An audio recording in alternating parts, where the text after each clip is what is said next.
Illustration: Alice's Adventures in Wonderland. By Lewis Carroll. The Millennium Fulcrum Edition 3.0.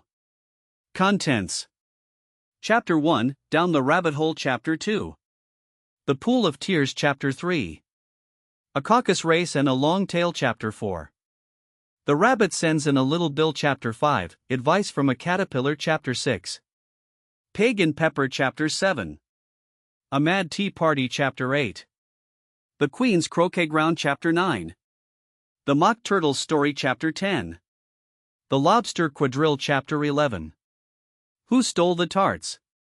Chapter 12, Alice's Evidence. Chapter 1, Down the Rabbit Hole. Alice was beginning to get very tired of sitting by her sister on the bank, and of having nothing to do. Once or twice she had peeped into the book her sister was reading, but it had no pictures or conversations in it. And what is the use of a book, thought Alice, without pictures or conversations? So she was considering in her own mind, as well as she could, for the hot day made her feel very sleepy and stupid, whether the pleasure of making a daisy chain would be worth the trouble of getting up and picking the daisies, when suddenly a white rabbit with pink eyes ran close by her. There was nothing so very remarkable in that, nor did Alice think it so very much out of the way to hear the rabbit say to itself, "Oh dear. Oh dear. I shall be late." When she thought it over afterwards, it occurred to her that she ought to have wondered at this, but at the time it all seemed quite natural. But when the rabbit actually took a watch out of its waistcoat pocket and looked at it, and then hurried on, Alice started to her feet, for it flashed across her mind that she had never before seen a rabbit with either a waistcoat pocket or a watch to take out of it, and burning with curiosity, she ran across the field after it, and fortunately was just in time to see it pop down a large rabbit hole under the hedge. In another moment down went Alice after it, never once considering how in the world she was to get out again. The rabbit hole went straight on like a tunnel for some way, and then dipped suddenly down, so suddenly that Alice had not a moment to think about stopping herself before she found herself falling down a very deep well.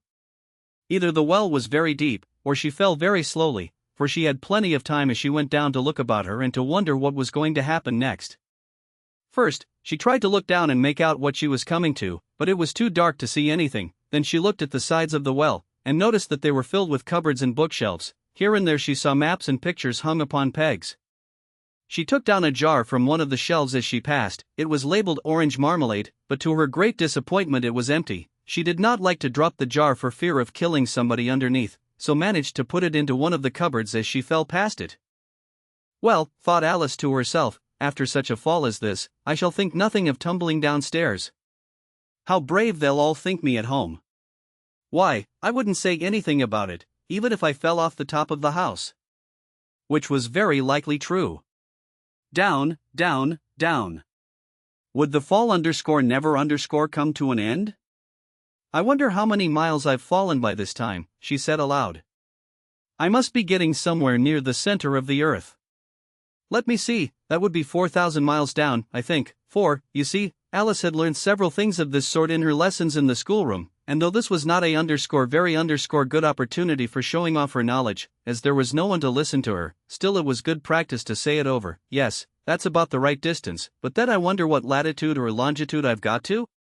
Alice had no idea what latitude was, or longitude either, but thought they were nice grand words to say. Presently she began again. I wonder if I shall fall right through the earth. How funny it'll seem to come out among the people that walk with their heads downward. The antipathies, I think. She was rather glad there was no one listening, this time, as it didn't sound at all the right word, but I shall have to ask them what the name of the country is, you know. Please, ma'am, is this New Zealand or Australia? And she tried to curtsy as she spoke. Fancy curtsying as you're falling through the air. Do you think you could manage it? And what an ignorant little girl she'll think me for asking. No, it'll never do to ask. Perhaps I shall see it written up somewhere. Down, down, down. There was nothing else to do, so Alice soon began talking again. Dinah'll miss me very much tonight, I should think. Dinah was the cat. I hope they'll remember her saucer of milk at tea time. Dinah, my dear. I wish you were down here with me. There are no mice in the air, I'm afraid, but you might catch a bat, and that's very like a mouse, you know. But do cats eat bats, I wonder? And here Alice began to get rather sleepy, and went on saying to herself, in a dreamy sort of way, do cats eat bats? Do cats eat bats, and sometimes, do bats eat cats, for, you see, as she couldn't answer either question, it didn't much matter which way she put it. She felt that she was dozing off, and had just begun to dream that she was walking hand in hand with Dinah, and saying to her very earnestly, now, Dinah, tell me the truth, did you ever eat a bat? When suddenly, thump! Thump! Down she came upon a heap of sticks and dry leaves, and the fall was over.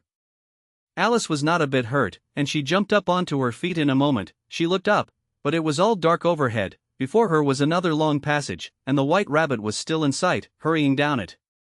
There was not a moment to be lost. Away went Alice like the wind, and was just in time to hear it say, as it turned a corner, oh my ears and whiskers, how late it's getting. She was close behind it when she turned the corner, but the rabbit was no longer to be seen. She found herself in a long, low hall, which was lit up by a row of lamps hanging from the roof.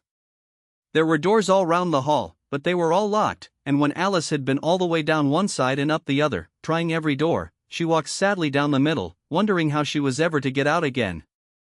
Suddenly she came upon a little three-legged table, all made of solid glass. There was nothing on it except a tiny golden key, and Alice's first thought was that it might belong to one of the doors of the hall, but, alas! Either the locks were too large, or the key was too small, but at any rate it would not open any of them. However, on the second time round, she came upon a low curtain she had not noticed before, and behind it was a little door about 15 inches high. She tried the little golden key in the lock, and to her great delight it fitted. Alice opened the door and found that it led into a small passage, not much larger than a rat hole. She knelt down and looked along the passage into the loveliest garden you ever saw. How she longed to get out of that dark hall, and wander about among those beds of bright flowers and those cool fountains, but she could not even get her head through the doorway, and even if my head would go through, thought poor Alice, it would be of very little use without my shoulders. Oh, how I wish I could shut up like a telescope. I think I could, if I only knew how to begin. For, you see, so many out-of-the-way things had happened lately, that Alice had begun to think that very few things indeed were really impossible. There seemed to be no use in waiting by the little door, so she went back to the table, half hoping she might find another key on it, or at any rate a book of rules for shutting people up like telescopes. This time she found a little bottle on it, which certainly was not here before, said Alice, and round the neck of the bottle was a paper label, with the words Drink Me, beautifully printed on it in large letters. It was all very well to say drink me, but the wise little Alice was not going to do underscore that underscore in a hurry. No, I'll look first, she said, and see whether it's marked underscore poison underscore or not, for she had read several nice little histories about children who had got burnt, and eaten up by wild beasts and other unpleasant things, all because they underscore would underscore not remember the simple rules their friends had taught them, such as, that a red-hot poker will burn you if you hold it too long, and that if you cut your finger underscore very underscore deeply with a knife, it usually bleeds, and she had never forgotten that, if you drink much from a bottle marked poison, it is almost certain to disagree with you, sooner or later. However, this bottle was underscore not underscore marked poison, so Alice ventured to taste it, and finding it very nice, it had, in fact, a sort of mixed flavor of cherry tart, custard, pineapple, roast turkey, toffee, and hot buttered toast. She very soon finished it off. Asterisk asterisk asterisk asterisk asterisk asterisk asterisk. Asterisk asterisk asterisk asterisk asterisk asterisk. Asterisk asterisk asterisk asterisk asterisk asterisk asterisk.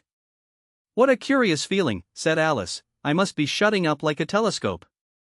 And so it was indeed. She was now only 10 inches high, and her face brightened up at the thought that she was now the right size for going through the little door into that lovely garden. First, however, she waited for a few minutes to see if she was going to shrink any further. She felt a little nervous about this, for it might end, said Alice to herself, in my going out altogether, like a candle. I wonder what I should be like then. And she tried to fancy what the flame of a candle is like after the candle is blown out, for she could not remember ever having seen such a thing. After a while, finding that nothing more happened, she decided on going into the garden at once, but, alas for poor Alice! When she got to the door, she found she had forgotten the little golden key, and when she went back to the table for it, she found she could not possibly reach it. She could see it quite plainly through the glass, and she tried her best to climb up one of the legs of the table, but it was too slippery, and when she had tired herself out with trying, the poor little thing sat down and cried. Come, there's no use in crying like that, said Alice to herself, rather sharply. I advise you to leave off this minute. She generally gave herself very good advice, though she very seldom followed it, and sometimes she scolded herself so severely as to bring tears into her eyes, and once she remembered trying to box her own ears for having cheated herself in a game of croquet she was playing against herself, for this curious child was very fond of pretending to be two people. But it's no use now, thought poor Alice, to pretend to be two people. Why, there's hardly enough of me left to make _one respectable person. Sooner I fell on a little glass box that was lying under the table. She opened it, and found in it a very small cake, on which the words "eat me" were beautifully marked in currants. Well, I'll eat it, said Alice, and if it makes me grow larger, I can reach the key, and if it makes me grow smaller, I can creep under the door, so either way I'll get into the garden, and I don't care which happens. She ate a little bit, and said anxiously to herself, which way? Which way, holding her hand on the top of her head to feel which way it was growing, and she was quite surprised to find that she remained the same size. To be sure, this generally happens when one eats cake, but Alice had got so much into the way of expecting nothing but out of the way things to happen, that it seemed quite dull and stupid for life to go on in the common way. So she set to work, and very soon finished off the cake. Asterisk asterisk asterisk asterisk asterisk asterisk asterisk. Asterisk asterisk asterisk asterisk asterisk asterisk. Asterisk asterisk asterisk asterisk asterisk asterisk asterisk. Chapter 2. The Pool of Tears. Curiouser and curiouser, cried Alice. She was so much surprised, that for the moment she quite forgot how to speak good English. Now I'm opening out like the largest telescope that ever was. Goodbye, feet. For when she looked down at her feet, they seemed to be almost out of sight, they were getting so far off. Oh, my poor little feet, I wonder who will put on your shoes and stockings for you now, dears? I'm sure I shan't be able. I shall be a great deal too far off to trouble myself about you. You must manage the best way you can, but I must be kind to them, thought Alice, or perhaps they won't walk the way I want to go. Let me see, I'll give them a new pair of boots every Christmas. And she went on planning to herself how she would manage it. They must go by the carrier, she thought, and how funny it'll seem, sending presents to one's own feet. And how odd the directions will look. Alice's right foot, ESQ, hearthrug, near the fender with Alice's love . Oh dear, what nonsense I'm talking. Just then her head struck against the roof of the hall. In fact, she was now more than 9 feet high, and she at once took up the little golden key and hurried off to the garden door. Poor Alice! It was as much as she could do, lying down on one side, to look through into the garden with one eye, but to get through was more hopeless than ever. She sat down and began to cry again. You ought to be ashamed of yourself, said Alice, a great girl like you, she might well say this, to go on crying in this way. Stop this moment, I tell you. But she went on all the same, shedding gallons of tears, until there was a large pool all round her, about 4 inches deep and reaching half down the hall. After a time she heard a little pattering of feet in the distance, and she hastily dried her eyes to see what was coming. It was the White Rabbit returning, splendidly dressed, with a pair of white kid gloves in one hand and a large fan in the other. He came trotting along in a great hurry, muttering to himself as he came, "Oh! The Duchess, the Duchess! Oh! Won't she be savage if I've kept her waiting?"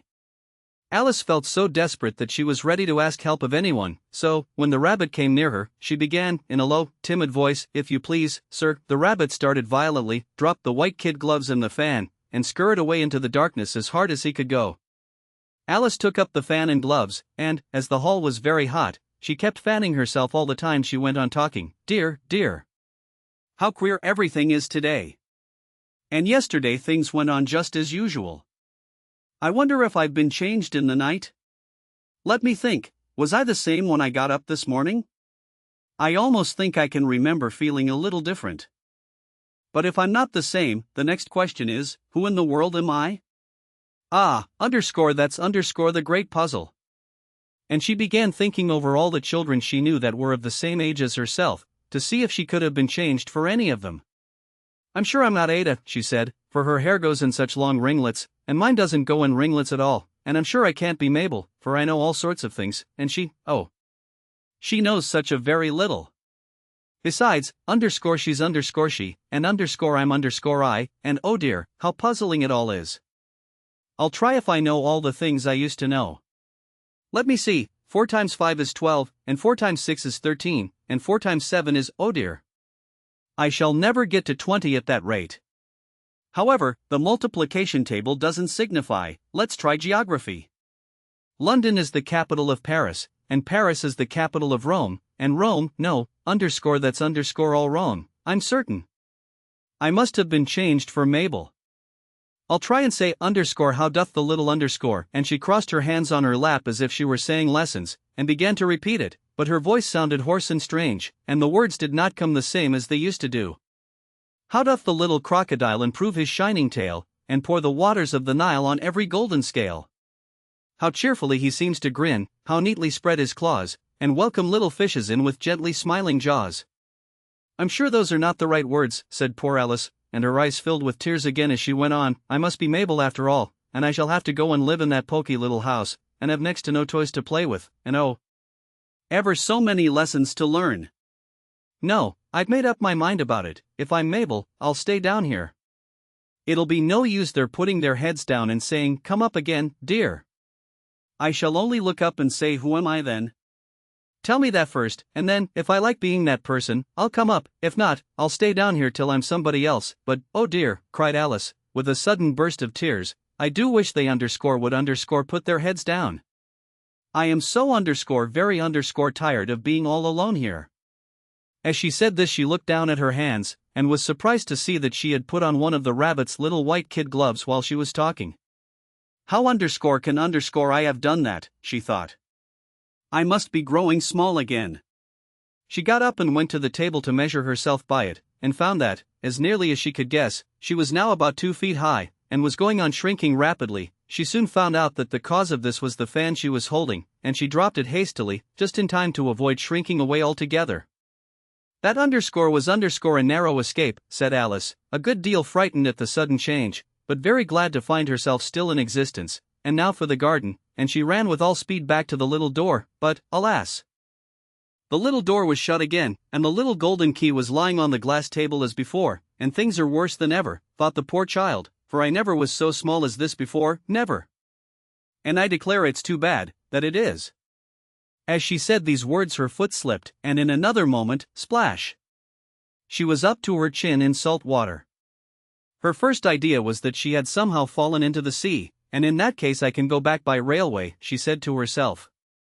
Alice had been to the seaside once in her life, and had come to the general conclusion that wherever you go to on the English coast you find a number of bathing machines in the sea, some children digging in the sand with wooden spades, then a row of lodging houses, and behind them a railway station.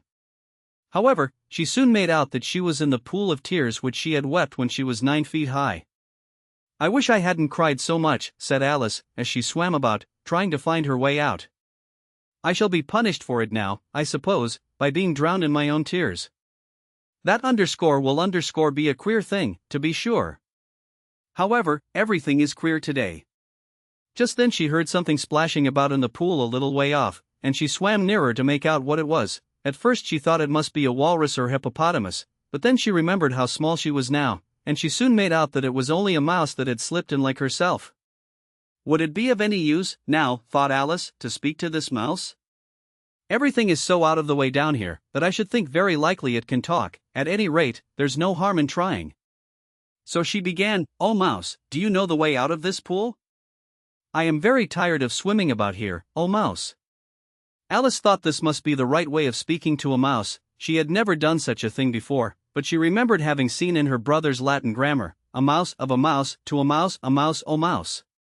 The mouse looked at her rather inquisitively, and seemed to her to wink with one of its little eyes, but it said nothing. Perhaps it doesn't understand English, thought Alice. I dare say it's a French mouse, come over with William the Conqueror. For, with all her knowledge of history, Alice had no very clear notion how long ago anything had happened. So she began again, Oh est ma chat, which was the first sentence in her French lesson book. The mouse gave a sudden leap out of the water, and seemed to quiver all over with fright. Oh, I beg your pardon, cried Alice hastily, afraid that she had hurt the poor animal's feelings. I quite forgot you didn't like cats. Not like cats, cried the mouse, in a shrill, passionate voice. Would underscore you underscore like cats if you were me? Well, perhaps not, said Alice in a soothing tone, don't be angry about it. And yet I wish I could show you our cat Dinah. I think you'd take a fancy to cats if you could only see her. She is such a dear quiet thing, Alice went on, half to herself, as she swam lazily about in the pool, and she sits purring so nicely by the fire, licking her paws and washing her face, and she is such a nice soft thing to nurse, and she's such a capital one for catching mice. Oh, I beg your pardon, cried Alice again, for this time the mouse was bristling all over, and she felt certain it must be really offended.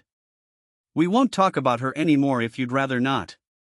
We indeed, cried the mouse, who was trembling down to the end of his tail. As if I would talk on such a subject. Our family always hated cats, nasty, low, vulgar things. Don't let me hear the name again. I won't indeed, said Alice, in a great hurry to change the subject of conversation. Are you fond of dogs? The mouse did not answer, so Alice went on eagerly, there is such a nice little dog near our house I should like to show you. A little bright-eyed terrier, you know, with such long curly brown hair. And it'll fetch things when you throw them, and it'll sit up and beg for its dinner, and all sorts of things, I can't remember half of them, and it belongs to a farmer, you know, and he says it's so useful, it's worth £100. He says it kills all the rats and oh dear, cried Alice in a sorrowful tone, I'm afraid I've offended it again. For the mouse was swimming away from her as hard as it could go, and making quite a commotion in the pool as it went. So she called softly after it, Mouse dear, do come back again, and we won't talk about cats or dogs either, if you don't like them. When the mouse heard this, it turned round and swam slowly back to her, its face was quite pale, with passion, Alice thought, and it said in a low trembling voice, let us get to the shore, and then I'll tell you my history, and you'll understand why it is I hate cats and dogs. It was high time to go, for the pool was getting quite crowded with the birds and animals that had fallen into it. There were a duck and a dodo, a lory and an eaglet, and several other curious creatures. Alice led the way, and the whole party swam to the shore. Chapter 3. A Caucus Race and a Long Tail. They were indeed a queer-looking party that assembled on the bank, the birds with draggled feathers, the animals with their fur clinging close to them, and all dripping wet, cross, and uncomfortable. The first question of course was, how to get dry again. They had a consultation about this, and after a few minutes it seemed quite natural to Alice to find herself talking familiarly with them, as if she had known them all her life. Indeed, she had quite a long argument with the lory, who at last turned sulky, and would only say, I am older than you, and must know better, and this Alice would not allow without knowing how old it was, and, as the lory positively refused to tell its age, there was no more to be said. At last the mouse, who seemed to be a person of authority among them, called out, sit down, all of you, and listen to me. I'll soon make you dry enough. They all sat down at once, in a large ring, with the mouse in the middle. Alice kept her eyes anxiously fixed on it, for she felt sure she would catch a bad cold if she did not get dry very soon. Ahem, said the mouse with an important air, are you all ready? This is the driest thing I know. Silence all round, if you please. William the Conqueror, whose cause was favored by the Pope, was soon submitted to by the English, who wanted leaders, and had been of late much accustomed to usurpation in conquest. Edwin and Morcar, the Earls of Mercia and Northumbria. Ugh, said the lory, with a shiver. I beg your pardon, said the mouse, frowning, but very politely, did you speak? Not I, said the lory hastily. I thought you did, said the mouse. I proceed. Edwin and Morcar, the Earls of Mercia and Northumbria, declared for him, and even Stigand, the patriotic Archbishop of Canterbury, found it advisable. Found what said the duck. Found it the mouse replied rather crossly, of course you know what it means. I know what it means well enough, when I find a thing, said the duck, it's generally a frog or a worm. The question is, what did the Archbishop find? The mouse did not notice this question, but hurriedly went on, found it advisable to go with Edgar Atheling to meet William and offer him the crown.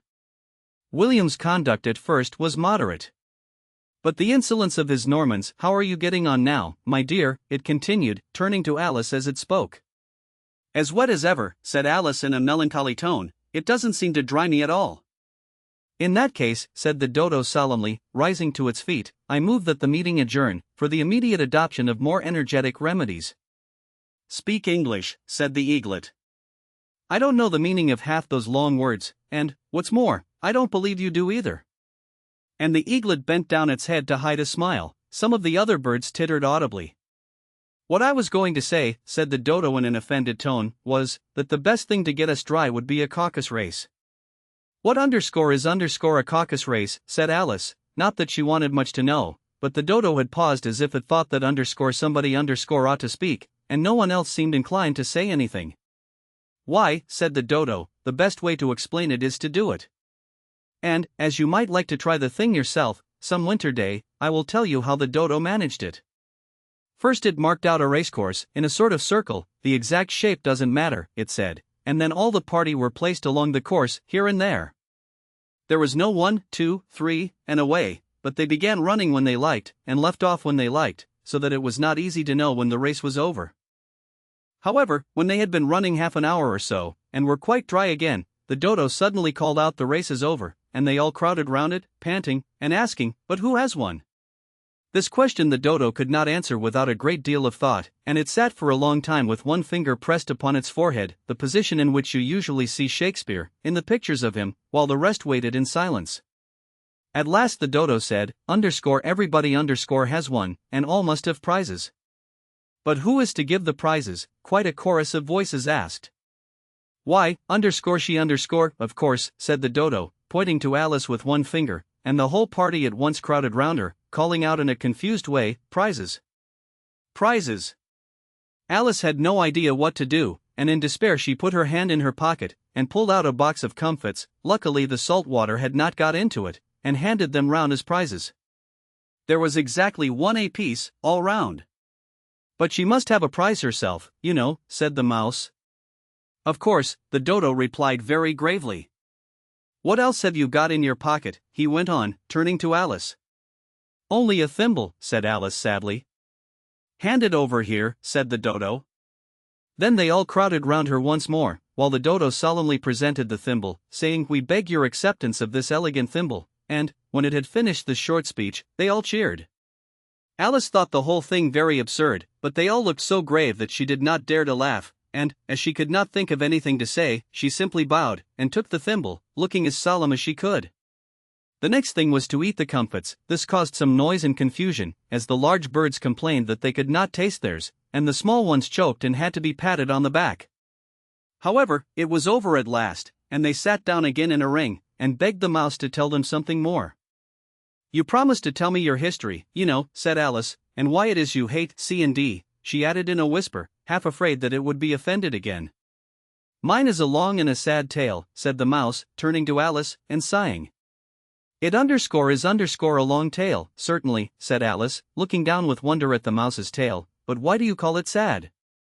And she kept on puzzling about it while the mouse was speaking, so that her idea of the tale was something like this. Fury said to a mouse, that he met in the house, "Let us both go to law, I will prosecute you. Come, I'll take no denial, we must have a trial, for really this morning I've nothing to do."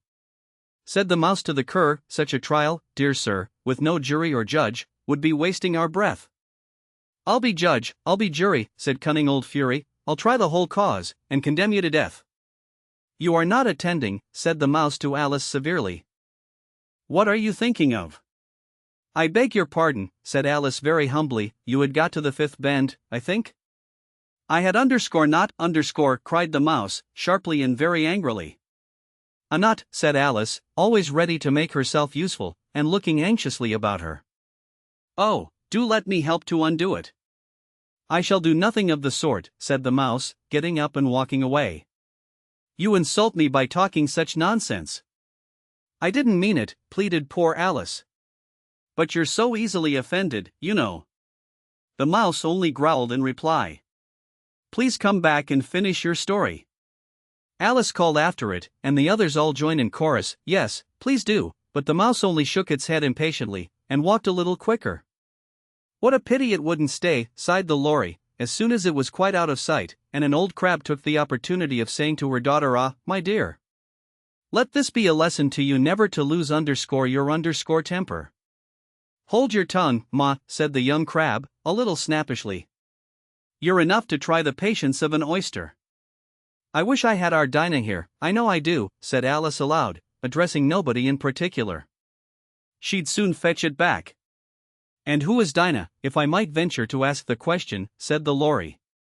Alice replied eagerly, for she was always ready to talk about her pet. Dinah's our cat. And she's such a capital one for catching mice you can't think. And oh, I wish you could see her after the birds. Why, she'll eat a little bird as soon as look at it. This speech caused a remarkable sensation among the party. Some of the birds hurried off at once. One old magpie began wrapping itself up very carefully, remarking, I really must be getting home, the night air doesn't suit my throat, and a canary called out in a trembling voice to its children, Come away, my dears. It's high time you were all in bed. On various pretexts they all moved off, and Alice was soon left alone. I wish I hadn't mentioned Dinah, she said to herself in a melancholy tone. Nobody seems to like her, down here, and I'm sure she's the best cat in the world. Oh, my dear Dinah! I wonder if I shall ever see you any more.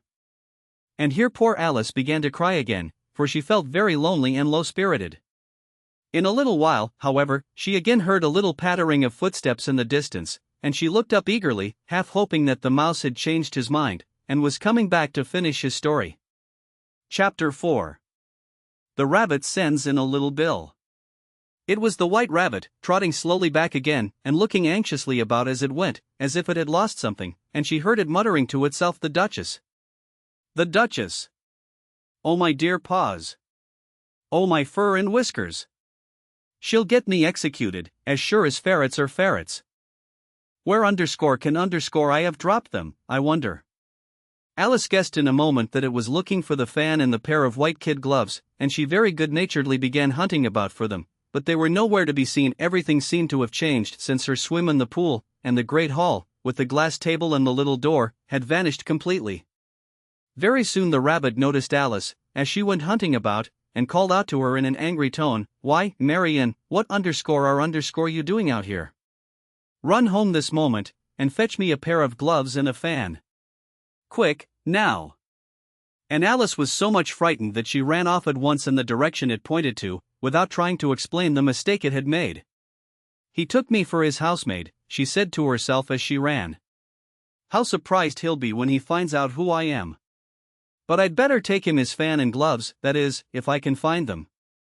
As she said this, she came upon a neat little house, on the door of which was a bright brass plate with the name W. Rabbit engraved upon it. She went in without knocking, and hurried upstairs, in great fear lest she should meet the real Mary Ann, and be turned out of the house before she had found the fan and gloves. How queer it seems, Alice said to herself, to be going messages for a rabbit. I suppose Dinah'll be sending me on messages next. And she began fancying the sort of thing that would happen. Miss Alice. Come here directly, and get ready for your walk. Coming in a minute, nurse. But I've got to see that the mouse doesn't get out. Only I don't think, Alice went on, that they'd let Dinah stop in the house if it began ordering people about like that. By this time she had found her way into a tidy little room with a table in the window, and on it, as she had hoped, a fan and 2 or 3 pairs of tiny white kid gloves. She took up the fan and a pair of the gloves, and was just going to leave the room, when her eye fell upon a little bottle that stood near the looking-glass. There was no label this time with the words Drink Me, but nevertheless she uncorked it and put it to her lips. I know something interesting is sure to happen, she said to herself, whenever I eat or drink anything, so I'll just see what this bottle does. I do hope it'll make me grow large again, for really I'm quite tired of being such a tiny little thing. It did so indeed, and much sooner than she had expected. Before she had drunk half the bottle, she found her head pressing against the ceiling, and had to stoop to save her neck from being broken. She hastily put down the bottle, saying to herself, That's quite enough, I hope I shan't grow any more. As it is, I can't get out at the door. I do wish I hadn't drunk quite so much. Alas! It was too late to wish that. She went on growing, and very soon had to kneel down on the floor. In another minute there was not even room for this, and she tried the effect of lying down with one elbow against the door, and the other arm curled round her head. Still she went on growing, and, as a last resource, she put one arm out of the window, and one foot up the chimney, and said to herself, Now I can do no more, whatever happens. What will become of me? Luckily for Alice, the little magic bottle had now had its full effect, and she grew no larger. Still it was very uncomfortable, and, as there seemed to be no sort of chance of her ever getting out of the room again, no wonder she felt unhappy. It was much pleasanter at home, thought poor Alice, when one wasn't always growing larger and smaller, and being ordered about by mice and rabbits. I almost wish I hadn't gone down that rabbit hole, and yet, it's rather curious, this sort of life. I do wonder what can have happened to me. When I used to read fairy tales, I fancied that kind of thing never happened, and now here I am in the middle of one. There ought to be a book written about me, that there ought. And when I grow up, I'll write one, but I'm grown up now, she added in a sorrowful tone. At least there's no room to grow up anymore here. But then, thought Alice, shall I never get any older than I am now? That'll be a comfort, one way never to be an old woman, but then always to have lessons to learn. Oh, I shouldn't like that. Oh, you foolish Alice, she answered herself. How can you learn lessons in here? Why, there's hardly room for you, and no room at all for any lesson books.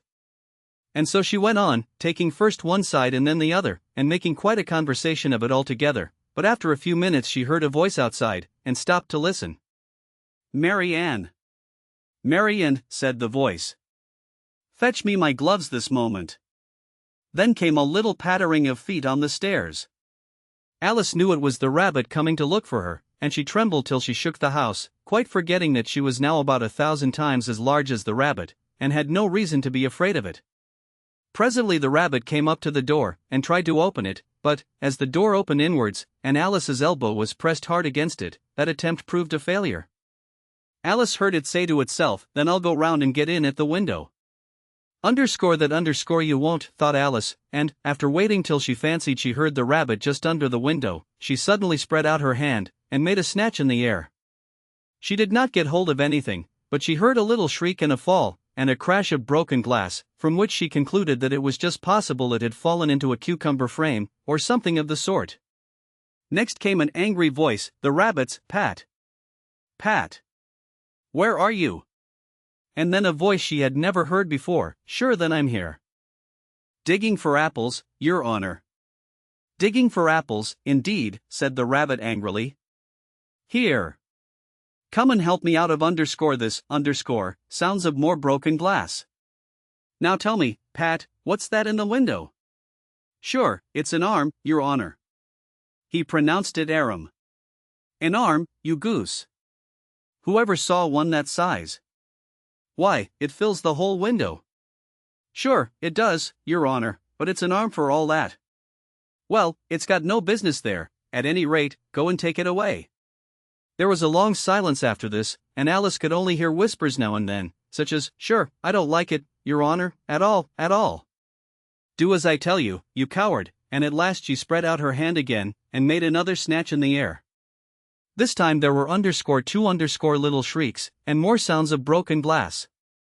What a number of cucumber frames there must be, thought Alice. I wonder what they'll do next. As for pulling me out of the window, I only wish they could I'm sure I don't want to stay in here any longer.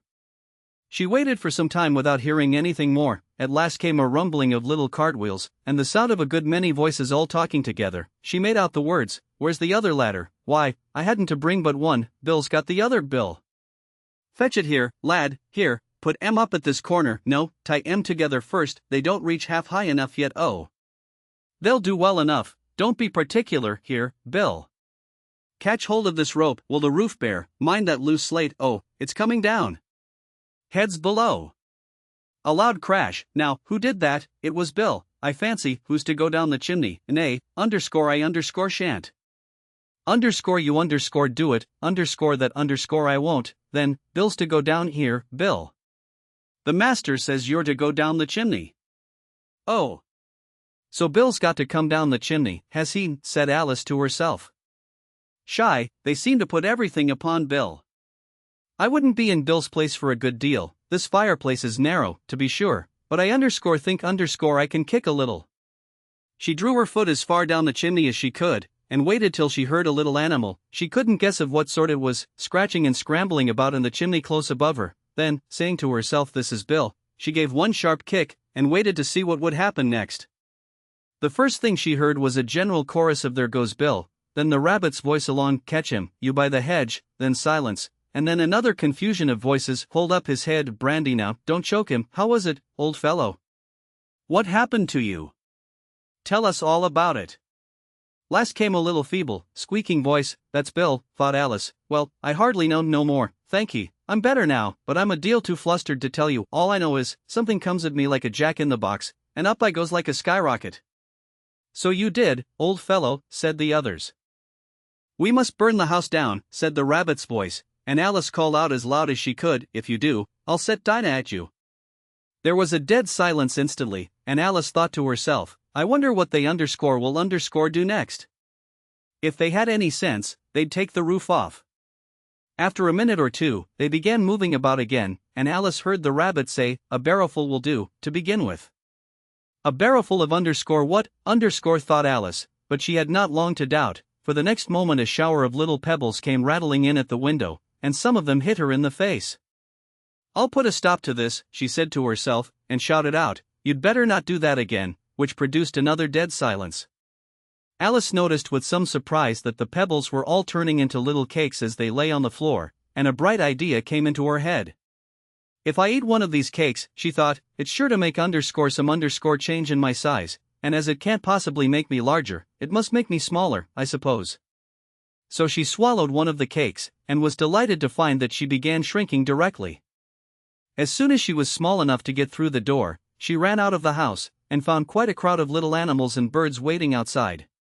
The poor little lizard, Bill, was in the middle, being held up by 2 guinea pigs, who were giving it something out of a bottle. They all made a rush at Alice the moment she appeared, but she ran off as hard as she could, and soon found herself safe in a thick wood. "The first thing I've got to do," said Alice to herself, as she wandered about in the wood, "is to grow to my right size again, and the second thing is to find my way into that lovely garden. I think that will be the best plan." It sounded an excellent plan, no doubt, and very neatly and simply arranged. The only difficulty was, that she had not the smallest idea how to set about it, and while she was peering about anxiously among the trees, a little sharp bark just over her head made her look up in a great hurry. An enormous puppy was looking down at her with large round eyes, and feebly stretching out one paw, trying to touch her. "Poor little thing," said Alice, in a coaxing tone, and she tried hard to whistle to it, but she was terribly frightened all the time at the thought that it might be hungry, in which case it would be very likely to eat her up in spite of all her coaxing. Hardly knowing what she did, she picked up a little bit of stick, and held it out to the puppy, whereupon the puppy jumped into the air off all its feet at once, with a yelp of delight, and rushed at the stick, and made believe to worry it. Then Alice dodged behind a great thistle, to keep herself from being run over, and the moment she appeared on the other side, the puppy made another rush at the stick, and tumbled head over heels in its hurry to get hold of it. Then Alice, thinking it was very like having a game of play with a cart horse, and expecting every moment to be trampled under its feet, ran round the thistle again. Then the puppy began a series of short charges at the stick, running a very little way forwards each time and a long way back, and barking hoarsely all the while, till at last it sat down a good way off, panting, with its tongue hanging out of its mouth, and its great eyes half shut. This seemed to Alice a good opportunity for making her escape, so she set off at once, and ran till she was quite tired and out of breath, until the puppy's bark sounded quite faint in the distance. "And yet what a dear little puppy it was," said Alice, as she leant against a buttercup to rest herself, and fanned herself with one of the leaves. "I should have liked teaching it tricks very much, if I'd only been the right size to do it. Oh dear! I'd nearly forgotten that I've got to grow up again. Let me see how is it to be managed. I suppose I ought to eat or drink something or other, but the great question is, what?" The great question certainly was, what? Alice looked all round her at the flowers and the blades of grass, but she did not see anything that looked like the right thing to eat or drink under the circumstances. There was a large mushroom growing near her, about the same height as herself, and when she had looked under it, and on both sides of it, and behind it, it occurred to her that she might as well look and see what was on the top of it. She stretched herself up on tiptoe, and peeped over the edge of the mushroom, and her eyes immediately met those of a large blue caterpillar, that was sitting on the top with its arms folded, quietly smoking a long hookah, and taking not the smallest notice of her or of anything else. Chapter 5: Advice from a Caterpillar. The caterpillar and Alice looked at each other for some time in silence. At last the caterpillar took the hookah out of its mouth, and addressed her in a languid, sleepy voice. "Who are underscore you, underscore," said the caterpillar. This was not an encouraging opening for a conversation. Alice replied, rather shyly, I hardly know, sir, just at present at least I know who I underscore was underscore when I got up this morning, but I think I must have been changed several times since then." "What do you mean by that?" said the caterpillar sternly. "Explain yourself." "I can't explain underscore myself underscore, I'm afraid, sir," said Alice, "because I'm not myself, you see." "I don't see," said the caterpillar. "I'm afraid I can't put it more clearly," Alice replied very politely, "for I can't understand it myself to begin with, and being so many different sizes in a day is very confusing." "It isn't," said the caterpillar.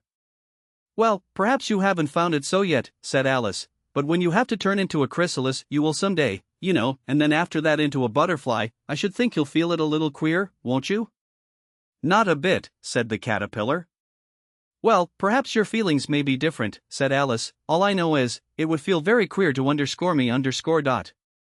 "You," said the caterpillar contemptuously. "Who are underscore you, underscore." Which brought them back again to the beginning of the conversation.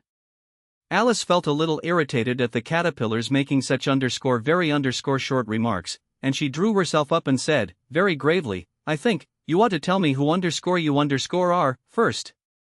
"Why?" said the caterpillar. Here was another puzzling question, and as Alice could not think of any good reason, and as the caterpillar seemed to be in a underscore very underscore unpleasant state of mind, she turned away. "Come back," the caterpillar called after her. "I've something important to say."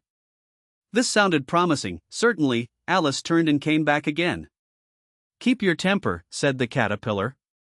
"Is that all?" said Alice, swallowing down her anger as well as she could. "No," said the caterpillar. Alice thought she might as well wait, as she had nothing else to do, and perhaps after all it might tell her something worth hearing. For some minutes it puffed away without speaking, but at last it unfolded its arms, took the hookah out of its mouth again, and said, "So you think you're changed, do you?" "I'm afraid I am, sir," said Alice. "I can't remember things as I used, and I don't keep the same size for 10 minutes together." "Can't remember underscore what underscore things," said the caterpillar. "Well, I tried to say how doth the little busy bee, but it all came different." Alice replied in a very melancholy voice. "Repeat, underscore you are old, Father William underscore," said the caterpillar. Alice folded her hands, and began. "You are old, Father William," the young man said, "and your hair has become very white, and yet you incessantly stand on your head. Do you think, at your age, it is right?" "In my youth," Father William replied to his son, "I feared it might injure the brain, but, now that I'm perfectly sure I have none, why, I do it again and again." "You are old," said the youth, "as I mentioned before, and have grown most uncommonly fat, yet you turned a back somersault in at the door. Pray, what is the reason of that?" "In my youth," said the sage, as he shook his grey locks, "I kept all my limbs very supple by the use of this ointment. 1 shilling the box. Allow me to sell you a couple?" "You are old," said the youth, "and your jaws are too weak for anything tougher than suet, yet you finished the goose, with the bones and the beak. Pray, how did you manage to do it?" "In my youth," said his father, "I took to the law, and argued each case with my wife, and the muscular strength, which it gave to my jaw, has lasted the rest of my life." "You are old," said the youth, "one would hardly suppose that your eye was as steady as ever, yet you balanced an eel on the end of your nose. What made you so awfully clever?" "I have answered 3 questions, and that is enough," said his father. "Don't give yourself airs. Do you think I can listen all day to such stuff? Be off, or I'll kick you downstairs." "That is not said right," said the caterpillar. "Not underscore quite underscore right, I'm afraid," said Alice, timidly. "Some of the words have got altered." "It is wrong from beginning to end," said the caterpillar decidedly, and there was silence for some minutes. The caterpillar was the first to speak. "What size do you want to be?" it asked. "Oh, I'm not particular as to size," Alice hastily replied, "only one doesn't like changing so often, you know." "I underscore don't underscore know," said the caterpillar. Alice said nothing. She had never been so much contradicted in her life before, and she felt that she was losing her temper. "Are you content now?" said the caterpillar. "Well, I should like to be a underscore little underscore larger, sir, if you wouldn't mind," said Alice. 3 inches is such a wretched height to be." It is a very good height indeed, said the caterpillar angrily, rearing itself upright as it spoke. It was exactly 3 inches high. But I'm not used to it, pleaded poor Alice in a piteous tone. And she thought of herself, I wish the creatures wouldn't be so easily offended. You'll get used to it in time, said the caterpillar, and it put the hookah into its mouth and began smoking again. This time Alice waited patiently until it chose to speak again. In a minute or two the caterpillar took the hookah out of its mouth and yawned once or twice, and shook itself. Then it got down off the mushroom, and crawled away in the grass, nearly remarking as it went, one side will make you grow taller, and the other side will make you grow shorter. One side of underscore what, underscore the other side of underscore what, underscore, thought Alice to herself. Of the mushroom, said the caterpillar, just as if she had asked it aloud, and in another moment it was out of sight. Alice remained looking thoughtfully at the mushroom for a minute, trying to make out which were the 2 sides of it, and as it was perfectly round, she found this a very difficult question. However, at last she stretched her arms round it as far as they would go, and broke off a bit of the edge with each hand. And now which is which, she said to herself, and nibbled a little of the right hand bit to try the effect. The next moment she felt a violent blow underneath her chin. It had struck her foot. She was a good deal frightened by this very sudden change, but she felt that there was no time to be lost, as she was shrinking rapidly, so she set to work at once to eat some of the other bit. Her chin was pressed so closely against her foot that there was hardly room to open her mouth, but she did it at last, and managed to swallow a morsel of the left-hand bit. Asterisk asterisk asterisk asterisk asterisk asterisk asterisk. Asterisk asterisk asterisk asterisk asterisk asterisk. Asterisk asterisk asterisk asterisk asterisk asterisk asterisk. Come, my head's free at last, said Alice in a tone of delight, which changed into alarm in another moment, when she found that her shoulders were nowhere to be found. All she could see, when she looked down, was an immense length of neck, which seemed to rise like a stalk out of a sea of green leaves that lay far below her. What underscore can underscore all that green stuff be, said Alice. And where underscore have underscore my shoulders got to? And oh, my poor hands, how is it I can't see you? She was moving them about as she spoke, but no result seemed to follow, except a little shaking among the distant green leaves. As there seemed to be no chance of getting her hands up to her head, she tried to get her head down to them, and was delighted to find that her neck would bend about easily in any direction, like a serpent. She had just succeeded in curving it down into a graceful zigzag, and was going to dive in among the leaves, which she found to be nothing but the tops of the trees under which she had been wandering, when a sharp hiss made her draw back in a hurry. A large pigeon had flown into her face, and was beating her violently with its wings. Serpent, screamed the pigeon. I'm underscore not underscore a serpent, said Alice indignantly. Let me alone. Serpent, I say again, repeated the pigeon, but in a more subdued tone, and added with a kind of sob, I've tried every way, and nothing seems to suit them. I haven't the least idea what you're talking about, said Alice. I've tried the roots of trees, and I've tried banks, and I've tried hedges, the pigeon went on, without attending to her, but those serpents. There's no pleasing them. Alice was more and more puzzled, but she thought there was no use in saying anything more till the pigeon had finished. As if it wasn't trouble enough hatching the eggs, said the pigeon, but I must be on the lookout for serpents night and day. Why, I haven't had a wink of sleep these 3 weeks. I'm very sorry you've been annoyed, said Alice, who was beginning to see its meaning. And just as I'd taken the highest tree in the wood, continued the pigeon, raising its voice to a shriek, and just as I was thinking I should be free of them at last, they must needs come wriggling down from the sky. Ugh, serpent. But I'm underscore not underscore a serpent, I tell you, said Alice. I'm a. Well. Underscore what underscore are you, said the pigeon.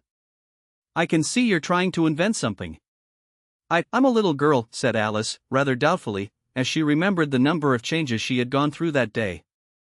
A likely story indeed, said the pigeon in a tone of the deepest contempt. I've seen a good many little girls in my time, but never underscore one underscore with such a neck as that. No. You're a serpent, and there's no use denying it. I suppose you'll be telling me next that you never tasted an egg.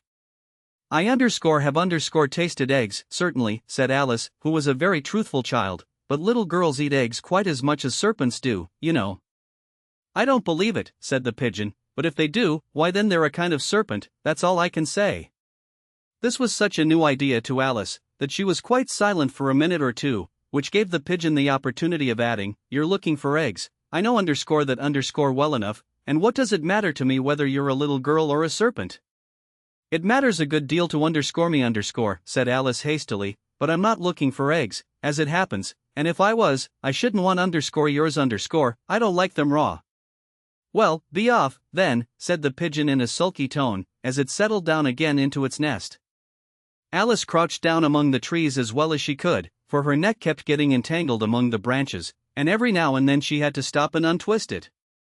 After a while she remembered that she still held the pieces of mushroom in her hands, and she set to work very carefully, nibbling first at one and then at the other, and growing sometimes taller and sometimes shorter, until she had succeeded in bringing herself down to her usual height.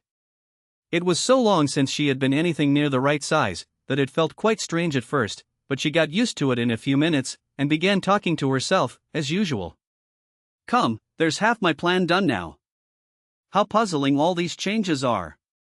I'm never sure what I'm going to be, from one minute to another. However, I've got back to my right size. The next thing is, to get into that beautiful garden. How is that to be done, I wonder?" As she said this, she came suddenly upon an open place, with a little house in it about 4 feet high. "Whoever lives there," thought Alice, "it'll never do to come upon them this size. Why, I should frighten them out of their wits." So she began nibbling at the right-hand bit again, and did not venture to go near the house till she had brought herself down to 9 inches high. Chapter 6. Pig in Pepper. For a minute or two she stood looking at the house, and wondering what to do next, when suddenly a footman in livery came running out of the wood. She considered him to be a footman because he was in livery, otherwise, judging by his face only, she would have called him a fish, and rapped loudly at the door with his knuckles. It was opened by another footman in livery, with a round face, and large eyes like a frog, and both footmen, Alice noticed, had powdered hair that curled all over their heads. She felt very curious to know what it was all about, and crept a little way out of the wood to listen.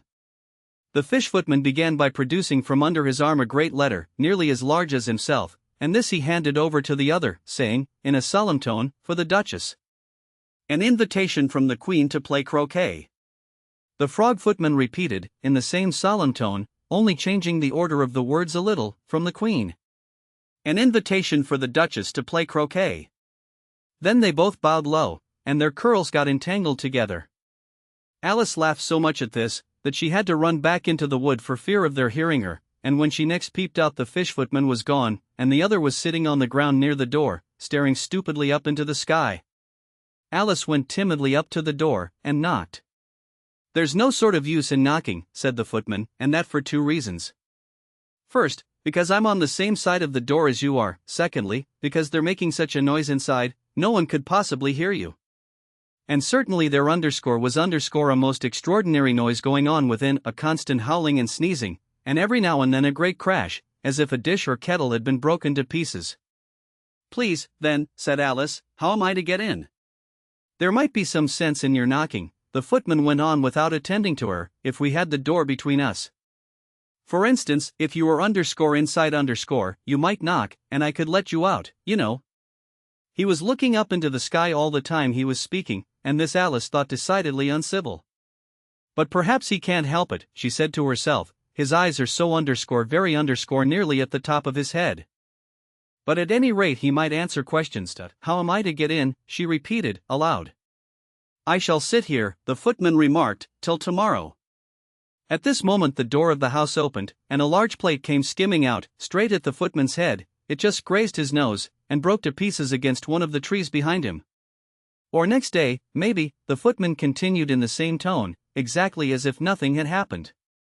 "How am I to get in?" asked Alice again, in a louder tone. You to get in at all," said the footman. "That's the first question, you know." It was, no doubt, only Alice did not like to be told so. "It's really dreadful," she muttered to herself, "the way all the creatures argue. It's enough to drive one crazy." The footman seemed to think this a good opportunity for repeating his remark, with variations. "I shall sit here," he said, "on and off, 4 days and days." "But what am I to do?" said Alice. "Anything you like," said the footman, and began whistling. "Oh, there's no use in talking to him," said Alice desperately, "he's perfectly idiotic." And she opened the door and went in. The door led right into a large kitchen, which was full of smoke from one end to the other. The Duchess was sitting on a three-legged stool in the middle, nursing a baby. The cook was leaning over the fire, stirring a large cauldron which seemed to be full of soup. "There's certainly too much pepper in that soup," Alice said to herself, as well as she could for sneezing. There was certainly too much of it in the air. Even the Duchess sneezed occasionally, and as for the baby, it was sneezing and howling alternately without a moment's pause. The only things in the kitchen that did not sneeze were the cook and a large cat which was sitting on the hearth and grinning from ear to ear. "Please would you tell me," said Alice, a little timidly, for she was not quite sure whether it was good manners for her to speak first, "why your cat grins like that?" "It's a Cheshire cat," said the Duchess, "and that's why." "Pig." She said the last word with such sudden violence that Alice quite jumped, but she saw in another moment that it was addressed to the baby, and not to her, so she took courage, and went on again. "I didn't know that Cheshire cats always grinned. In fact, I didn't know that cats could grin." "They all can," said the Duchess, "and most of 'em do." "I don't know of any that do," Alice said very politely, feeling quite pleased to have got into a conversation. "You don't know much," said the Duchess, "and that's a fact." Alice did not at all like the tone of this remark, and thought it would be as well to introduce some other subject of conversation. While she was trying to fix on one, the cook took the cauldron of soup off the fire, and at once set to work throwing everything within her reach at the Duchess and the baby. The fire irons came first, then followed a shower of saucepans, plates, and dishes. The Duchess took no notice of them even when they hit her, and the baby was howling so much already that it was quite impossible to say whether the blows hurt it or not. "Oh, please mind what you're doing," cried Alice, jumping up and down in an agony of terror. "Oh, there goes his precious nose," as an unusually large saucepan flew close by it, and very nearly carried it off. "If everybody minded their own business," the Duchess said in a hoarse growl, "the world would go round a deal faster than it does." "Which would not be an advantage," said Alice, who felt very glad to get an opportunity of showing off a little of her knowledge. "Just think of what work it would make with the day and night. You see, the Earth takes 24 hours to turn round on its axis." "Talking of axes," said the Duchess, "chop off her head." Alice glanced rather anxiously at the cook, to see if she meant to take the hint, but the cook was busily stirring the soup, and seemed not to be listening, so she went on again. 24 hours, I think or is it 12? "Oh, don't bother me, said the Duchess, "I never could abide figures." And with that she began nursing her child again, singing a sort of lullaby to it as she did so, and giving it a violent shake at the end of every line. "Speak roughly to your little boy, and beat him when he sneezes, he only does it to annoy, because he knows it teases." Chorus. In which the cook and the baby joined. "Wow! Wow! Wow!" While the Duchess sang the second verse of the song, she kept tossing the baby violently up and down, and the poor little thing howled so that Alice could hardly hear the words. "I speak severely to my boy, I beat him when he sneezes, for he can thoroughly enjoy the pepper when he pleases." Chorus. Wow! Wow! Wow! Here! "You may nurse it a bit, if you like," the Duchess said to Alice, flinging the baby at her as she spoke. "I must go and get ready to play croquet with the Queen," and she hurried out of the room. The cook threw a frying pan after her as she went out, but it just missed her. Alice caught the baby with some difficulty, as it was a queer-shaped little creature, and held out its arms and legs in all directions, just like a starfish, thought Alice. The poor little thing was snorting like a steam engine when she caught it, and kept doubling itself up and straightening itself out again, so that altogether, for the first minute or two, it was as much as she could do to hold it. As soon as she had made out the proper way of nursing it, which was to twist it up into a sort of knot, and then keep tight hold of its right ear and left foot, so as to prevent its undoing itself, she carried it out into the open air. "If I don't take this child away with me," thought Alice, "they're sure to kill it in a day or two. Wouldn't it be murder to leave it behind?" She said the last words out loud, and the little thing grunted in reply. It had left off sneezing by this time. "Don't grunt," said Alice, "that's not at all a proper way of expressing yourself." The baby grunted again, and Alice looked very anxiously into its face to see what was the matter with it. There could be no doubt that it had a very turn up nose, much more like a snout than a real nose. Also its eyes were getting extremely small for a baby. Altogether Alice did not like the look of the thing at all. But perhaps it was only sobbing, she thought, and looked into its eyes again, to see if there were any tears. No, there were no tears. "If you're going to turn into a pig, my dear," said Alice, seriously, "I'll have nothing more to do with you. Mind now." The poor little thing sobbed again, or grunted, it was impossible to say which, and they went on for some while in silence. Alice was just beginning to think to herself, "Now, what am I to do with this creature when I get it home?" when it grunted again, so violently, that she looked down into its face in some alarm. This time there could be no mistake about it. It was neither more nor less than a pig, and she felt that it would be quite absurd for her to carry it further. So she set the little creature down, and felt quite relieved to see it trot away quietly into the wood. If it had grown up, she said to herself, it would have made a dreadfully ugly child, but it makes rather a handsome pig, I think. And she began thinking over other children she knew, who might do very well as pigs, and was just saying to herself, if one only knew the right way to change them, when she was a little startled by seeing the Cheshire Cat sitting on a bough of a tree a few yards off. The cat only grinned when it saw Alice. It looked good-natured, she thought, still it had very long claws and a great many teeth, so she felt that it ought to be treated with respect. "Cheshire Puss," she began, rather timidly, as she did not at all know whether it would like the name. However, it only grinned a little wider. "Come, it's pleased so far," thought Alice, and she went on. "Would you tell me, please, which way I ought to go from here?" "That depends a good deal on where you want to get to," said the cat. "I don't much care where," said Alice. "Then it doesn't matter which way you go," said the cat. "So long as I get somewhere Alice added as an explanation.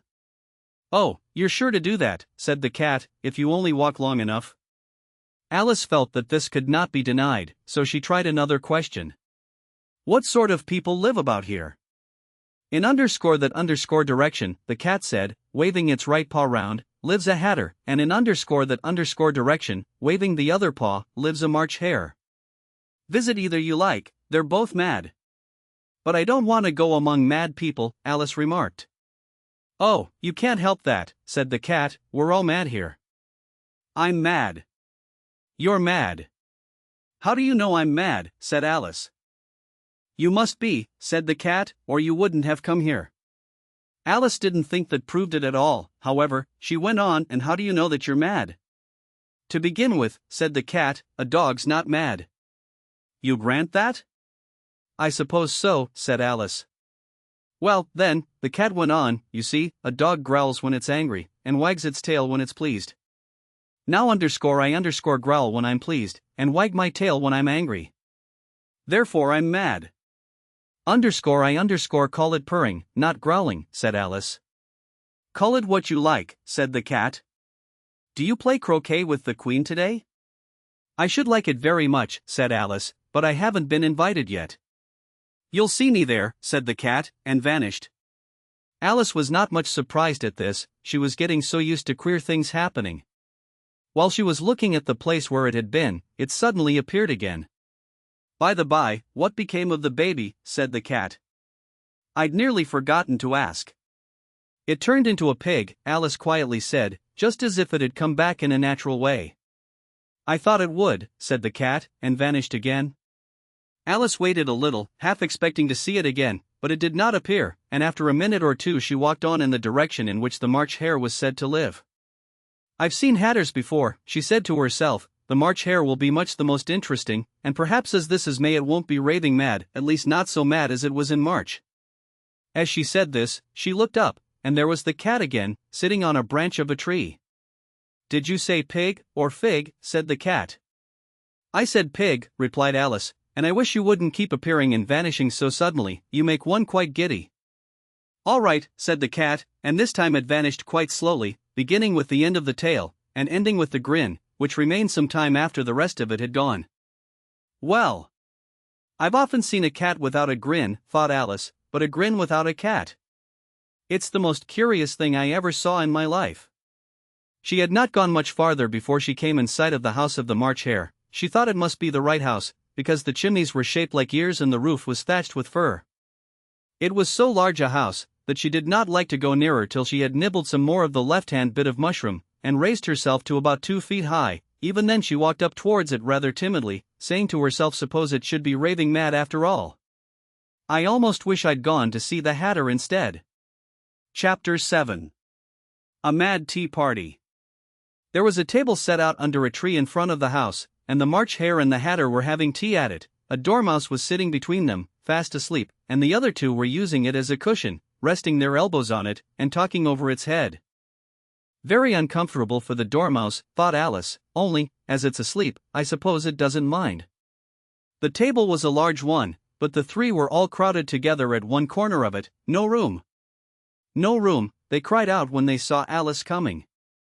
There's plenty of room, said Alice indignantly, and she sat down in a large armchair at one end of the table. Have some wine, the March Hare said in an encouraging tone. Alice looked all round the table, but there was nothing on it but tea. I don't see any wine, she remarked. There isn't any, said the March Hare. Then it wasn't very civil of you to offer it, said Alice angrily. It wasn't very civil of you to sit down without being invited, said the March Hare. I didn't know it was your table, said Alice. It's laid for a great many more than 3. Your hair wants cutting, said the Hatter. He had been looking at Alice for some time with great curiosity, and this was his first speech. You should learn not to make personal remarks, Alice said with some severity. It's very rude. The Hatter opened his eyes very wide on hearing this, but all he said was, why is a raven like a writing desk? Come, we shall have some fun now, thought Alice. I'm glad they've begun asking riddles. I believe I can guess that, she added aloud.